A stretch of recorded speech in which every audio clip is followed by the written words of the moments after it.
My name is Olivia. I'm currently sitting in the office of the lawyer who is handling the legal aspects of my husband's estate and will. Xavier left the world in tears much too soon. He was 68 when he died on the operating table. We had been married for 37 years. Xavier was a few years into his medical practice when we were introduced. I was 22 at the time. Some doctors ditch their first wife for a trophy bride.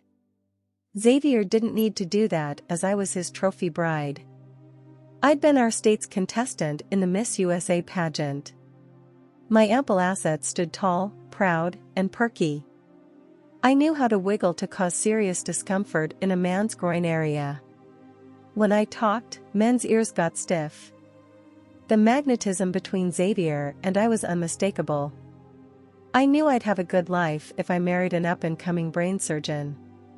With big boobs early in my teens, didn't matter to me, male or female, I loved sex. Married life was boring compared to what I'd left behind, but I enjoyed the fancy cars and living in a mansion. My wild side soon faded away. I was the main attraction at many charitable fundraisers. What I hadn't anticipated was the loneliness with Xavier doing so many brain operations. Eventually, I strayed. Xavier never suspected nor missed out on any loving. I still gave him top-notch blowjobs. He wanted to titty cream my face, but I told him that was degrading. When I was 33, my world changed dramatically. I was diagnosed with breast cancer.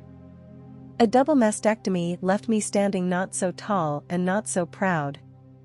Xavier was there by my side, offering physical and emotional support. I've been faithful ever since then. I became quite active in pink ribbon activities.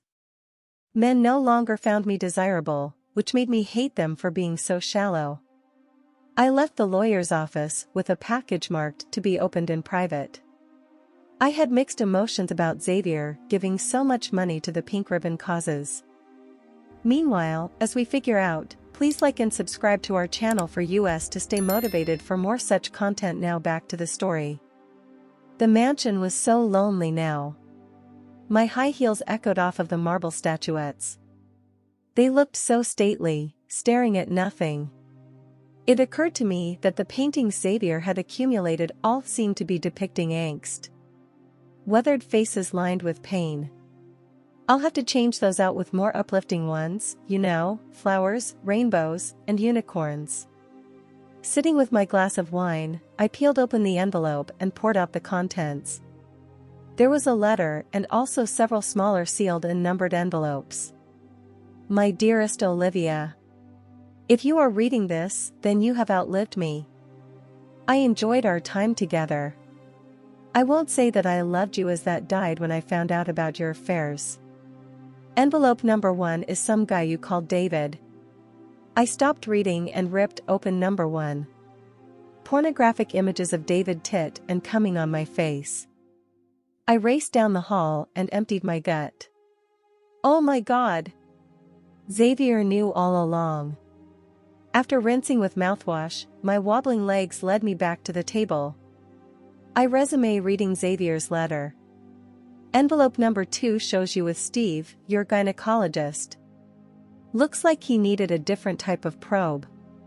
Yes, you were a very loving wife. My attorney told me it would be cheaper to keep her. I stopped reading and found number 2's pictures just as damning. It took me a few minutes to dry my eyes. What a fool I was. When I regained my composure, I continued reading.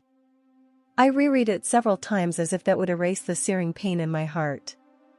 After I uncovered that liaison, I made Steve an offer he couldn't refuse. He'd lose his license to practice, so what choice did he have? Envelope number 3 contains your mammogram. In exchange for my silence, Steve substituted x-rays from someone who really had cancer.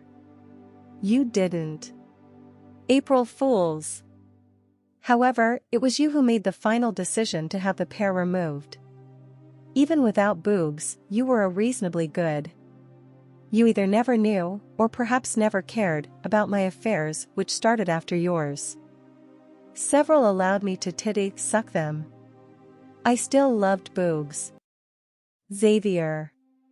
My wine bottle shattered those statuettes into a million pieces before I calmed down. What could have got better for this story? Comment down below in the comments. Also share your feedback in the comments. Don't forget to like and subscribe to our channel so that we stay motivated.